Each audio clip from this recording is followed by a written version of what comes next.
लड़ रहा है। भारतीय जनता पार्टी ने तो पूरी ताकत लगा दी, पूरी कोशिश कर ली कि यहां कांग्रेस का कैंडिडेट ही ना खड़ा होने पाए। रश्मि वर्बे जी का पर्चा खारिज कराने का प्रयास किया गया और उसको जाति प्रमाण पत्र के नाम पर चुनाव लड़ने से वंचित किया गया। लेकिन मैं आप लोगों से ये कहने के लिए आया हूं, जिन भाजपाइयों ने रश्मि वर्बे का पर्चा खारिज कराया, जाति प्रमाण पत्र खारिज कराया, उन भाजपाइयों को अपने वोट से जवाब देना, उनकी जमानत जब्त करा के। यहां मुझे मालूम है सिंधे गुट के प्रत्याशी लड़ रहे हैं, और एक बात याद रखना, जितना मैंने महाराष्ट्र का इतिहास पढ़ा है, जितना मैंने महाराष्ट्र के बारे में पढ़ा है, महाराष्ट्र की जनता सब कुछ बर्दाश्त कर सकती है, गद्दारी बर्दाश्त नहीं कर सकती। गद्दारी किया संगठनों के साथ, गद्दारी किया उन पार्टियों के साथ जिन्होंने आपको विधायक बनाया, मंत्री बनाया, जिन्होंने आपको सम्मान दिया, सांसद बनाया, जिन्होंने आपको देश के सर्वोच्च सदन में पहुंचाया, महाराष्ट्र के सदन में पहुंचाया। उन पार्टियों को तोड़ दिया आपने, क्योंकि मोदी जी ने आपको लालच दे दिया, अमित शाह जी ने लालच दे दिया। अरे मैं भी 6 महीने जेल में रह के आया हूं और आपसे कहना चाहता हूं, जेल से, लाठी से, मुकदमे से डरना नहीं है, लड़ना है, और हिंदुस्तान की राजनीति से, भारतीय जनता पार्टी की राजनीति को खत्म करना है। क्या राजनीति है आपकी?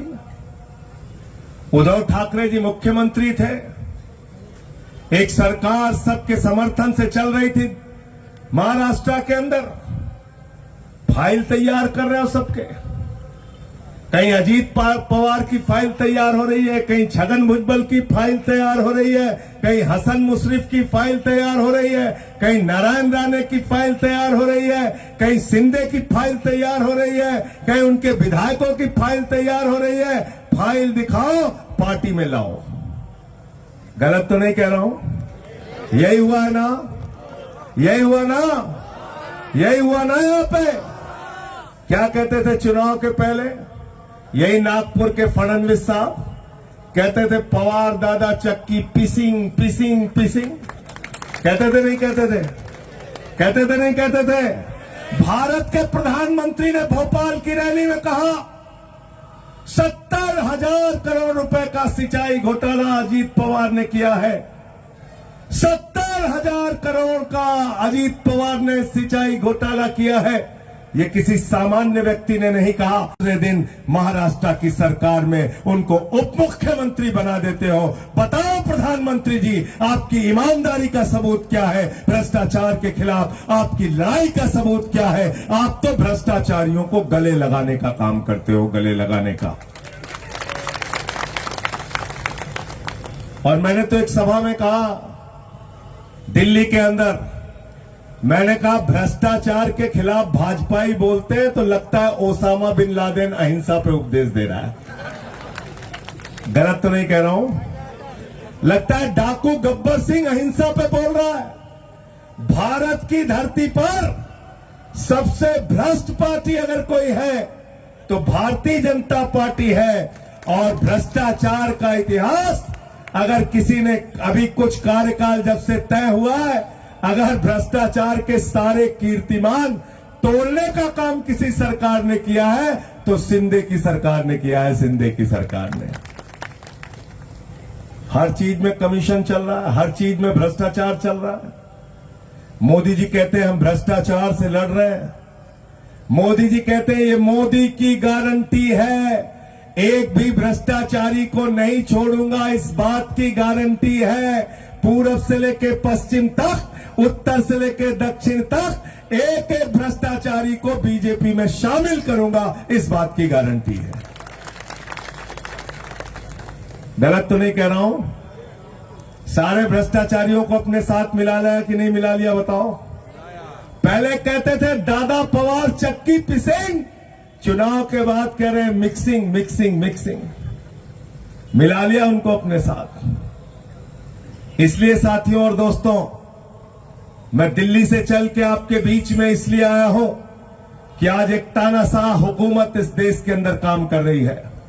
प्रधानमंत्री नरेंद्र मोदी विपक्ष के नेताओं को पकड़ पकड़ के जेल में डाल रहे हैं। झारखंड के अंदर एक आदिवासी समाज के इतने बड़े नेता, वहां के मुख्यमंत्री हेमंत सोरेन को पकड़ के जेल में डाल दिया। दिल्ली के अंदर 3 बार के निर्वाचित, प्रचंड बहुमत से निर्वाचित मुख्यमंत्री, लोकप्रिय मुख्यमंत्री अरविंद केजरीवाल को पकड़ के जेल में डाल दिया। मनीष सिसोदिया को पकड़ के जेल में डाल दिया। सत्येंद्र जैन को पकड़ के जेल में डाल दिया। मुझे पकड़ के जेल में डाल दिया। संजय रावत को पकड़ के यहां पर जेल में डाल दिया। अनिल देशमुख को पकड़ के जेल में डाल दिया। कांग्रेस पार्टी का खाता सीज कर दिया। तुम्हारी गुंडागर्दी और तानाशाही का जवाब इसी 2024 में तुम्हारी जमानतें जब्त करा के हम लोग देंगे।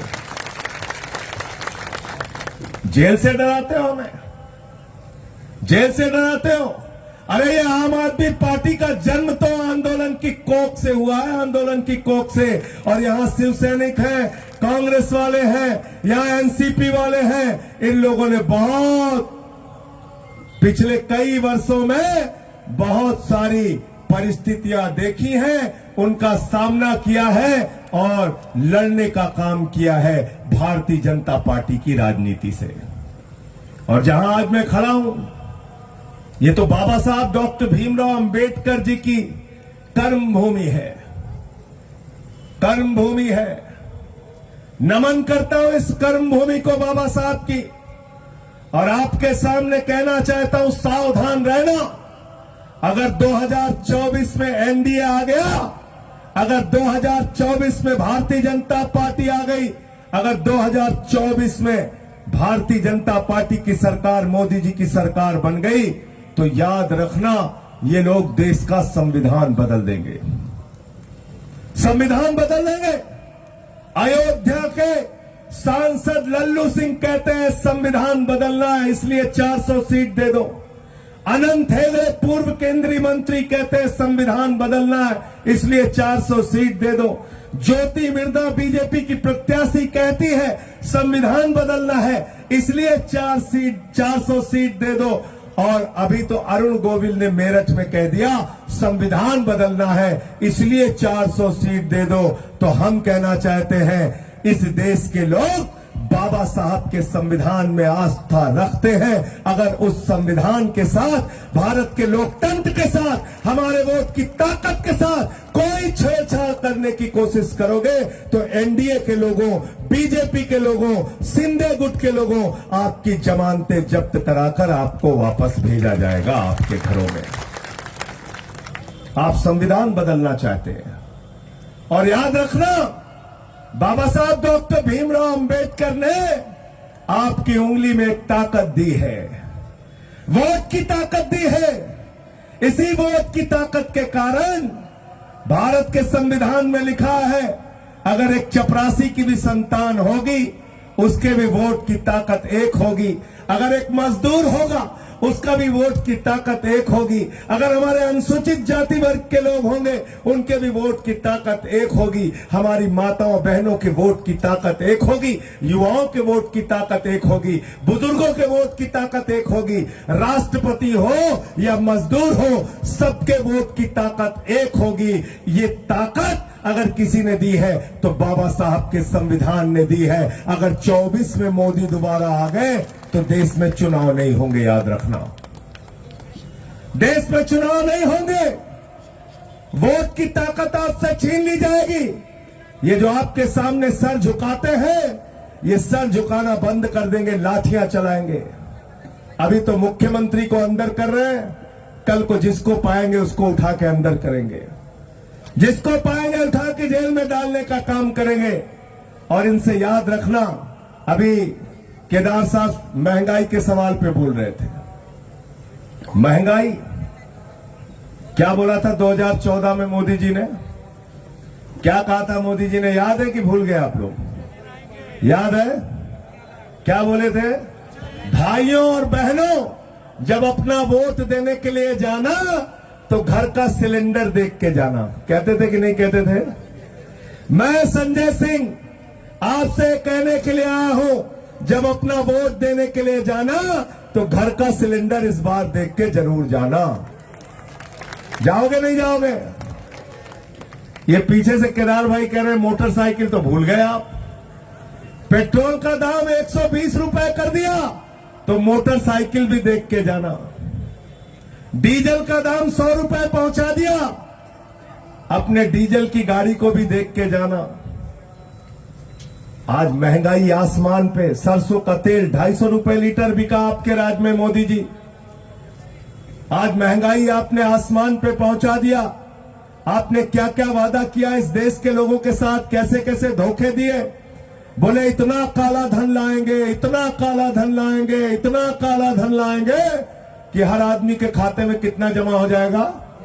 जोर से बोलिए। सबको याद है, कोई भूला नहीं है। 15 लाख आ गए आपके खाते में, 15 पैसे भी नहीं आए। और जो आपके पास पैसा जमा था, हमारी माताओं बहनों ने अपने पति से बचाकर जो पैसा घर के संदूक में रखा था, 1500 की नोट रखी थी कि कोई मुसीबत होगी तो ये पैसा काम आएगा, बेटी की शादी होगी तो ये पैसा काम आएगा, कोई बीमार हो जाएगा तो ये पैसा काम आएगा। मोदी जी ने कहा माताओं और बहनों, यही काला धन है जो अपने संदूक में रखा है, लाइन में लगो और इसको जमा कर दो। देश में नोटबंदी लगा दी। लगा दी नहीं लगा दी? लगा दी नहीं लगा दी? तो महंगाई पे ठेल, भ्रष्टाचार पे ठेल, काला धन पे ठेल। रोजगार देने के लिए बोले हर साल 2 करोड़ नौकरी देंगे, 2 करोड़ नौकरी। नौजवानों का नौकरी कहां है प्रधानमंत्री जी? अरे बोले पकौड़ा तल के काम चला लो, पकौड़ा तल के काम चलाओ। नौजवानों ने कहा नौकरी कहां है प्रधानमंत्री जी? बोले अग्निवीर बन जाओ, अग्निवीर।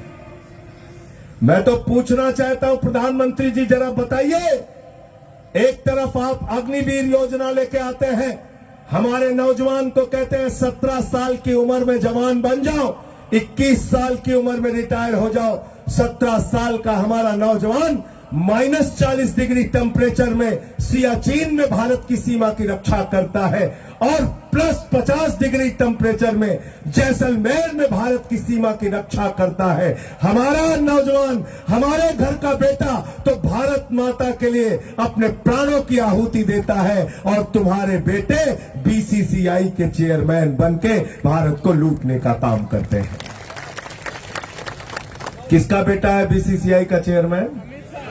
सब जानते हैं भाई।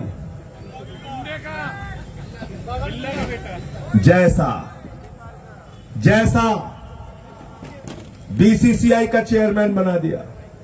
मैं पूछ रहा था केदार भाई से कि भाई किस क्रिकेट एकेडमी से जैसा खेले हैं? बोले बल्ला पकड़ना नहीं आता। बल्ला पकड़ना नहीं आता बीसीसीआई का चेयरमैन। तो मैं इसलिए आपसे कहना चाहता हूं, परिवारवाद के खिलाफ बोलती है बीजेपी, परिवारवाद के खिलाफ बीजेपी बोलती है। जो बीजेपी के साथ शामिल हो जाए वहां परिवारवाद नहीं है।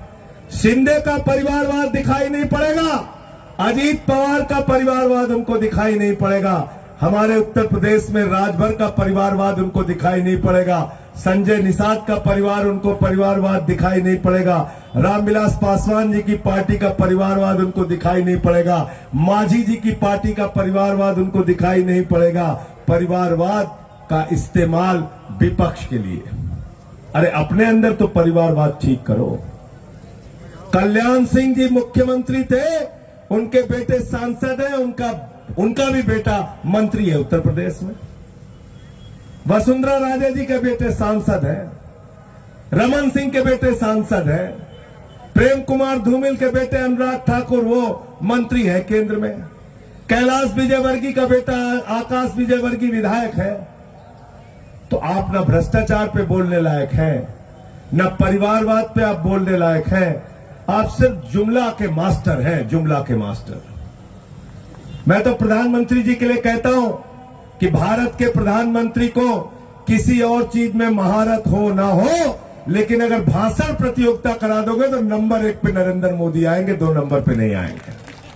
टेलीप्रॉम्प्टर बंद कर दीजिए, वो भी फेल हो जाएंगे। कह रहे टेलीप्रॉम्प्टर हटा दिया जाए तो उसमें भी फेल हो जाएंगे, उसमें भी फेल हो जाएंगे। तो महंगाई पे धोखा दिया, बेरोजगारी के सवाल पे धोखा दिया। 20 करोड़ नौकरी मिलनी थी 10 साल में, 7 लाख नौकरी 10 साल में दिया है, वो भी कहां दिया पता नहीं। ये पार्लियामेंट में जवाब दिया है सरकार ने। कहते हैं दुनिया की 5वीं बड़ी अर्थव्यवस्था हो गए। अरे दुनिया की 5वीं बड़ी अर्थव्यवस्था हो गए तो पर कैपिटा इनकम के मामले में, प्रति व्यक्ति आय के मामले में भारत 142वें स्थान पर क्यों है? प्रधानमंत्री जी जरा हमको बताओ। क्योंकि आपने अपने दोस्तों की संपत्ति बढ़ाई। एक व्यक्ति के नाम पे नरेंद्र मोदी का जो दोस्त है, क्या नाम है उसका? जोर से बोलिए। उसी को रेल दे दिया, उसी को सेल दे दिया, उसी को कोयला दे दिया, उसी को बिजली दे दिया, उसी को पानी दे दिया, उसी को स्टील दे दिया, उसी को आकाश दे दिया, उसी को पाताल दे दिया। पूरा हिंदुस्तान एक आदमी के नाम पे नीलाम कर दिया। और कितना कर्जा दिया है उसको, अडानी को पता है आपको? जीरो लगाते लगाते थक जाओगे आप। 2.5 लाख करोड़ रुपए का कर्जा, 2.5 लाख करोड़। अगर यहां रामटेक में, नागपुर के अंदर आपको अपने बच्चे की पढ़ाई के लिए 2.5 लाख का कर्जा चाहिए तो 100 बार आपको बैंक के चक्कर लगाने पड़ते हैं, लेकिन प्रधानमंत्री के दोस्त को 2.5 लाख करोड़ रुपए का कर्जा। बैंकों का पैसा लेके नीरव मोदी मेहुल चौकसी 20,000 करोड़ लेके भाग गए, विजय माल्या 10,000 करोड़ लेके भाग गए, ललित मोदी 3,000 करोड़ लेके भाग गए, नितिन संदेशरा 6,000 करोड़ लेके भाग गए। और अब तो इलेक्टोरल बॉन्ड में खुलासा हो गया कि पहले रिश्वत ली भाजपाइयों ने और फिर ठेका दिया 3,08,000 करोड़ रुपए का। कितने का? 3,08,000 करोड़ रुपए का इलेक्टोरल बॉन्ड में रिश्वत ली बीजेपी वालों ने और फिर उसके बाद उनको ठेका मिला है। अभी इलेक्टोरल बॉन्ड में खुलासा हुआ, ईडी का छापा मरवाते हैं, सीबीआई का छापा मरवाते हैं, उसके बाद कंपनियों से रिश्वत लेते हैं।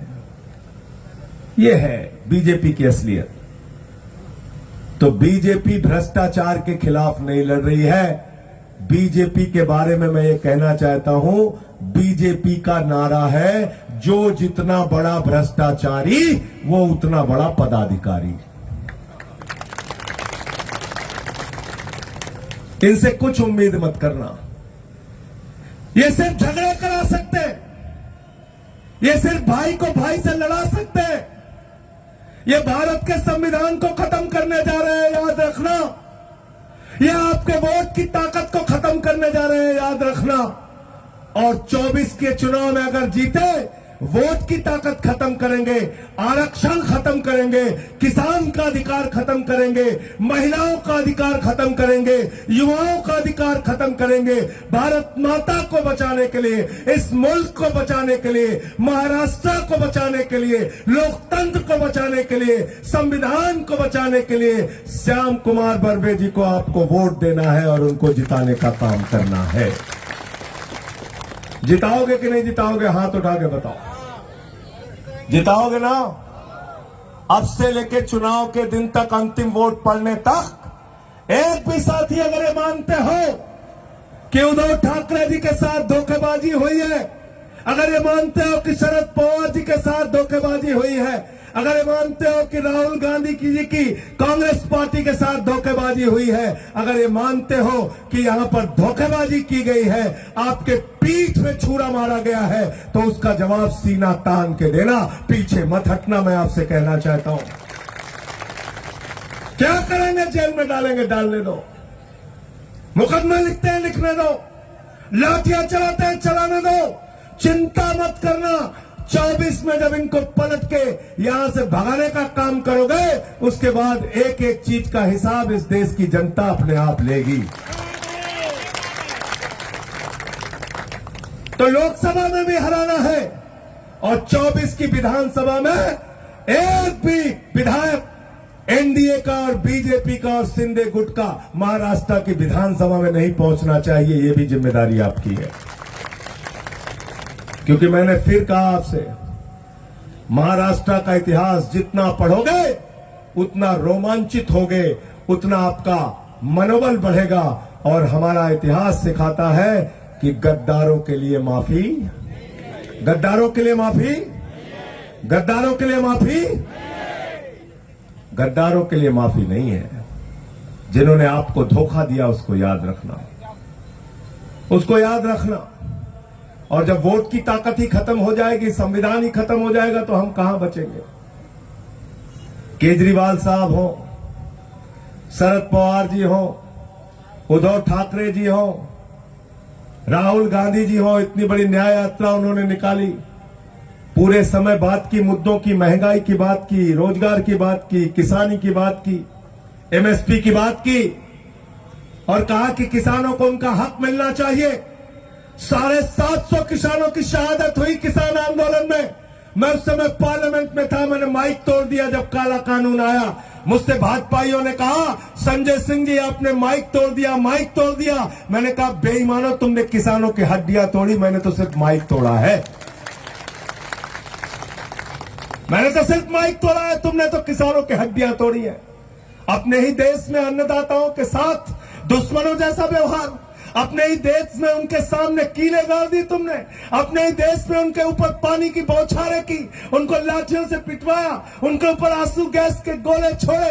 ये किसान अन्नदाताओं की भी जिम्मेदारी है। भाजपा वालों की, एनडीए वालों की, शिंदे गुट वालों की जमानतें जब्त कराओ, यहां हराओ इनको।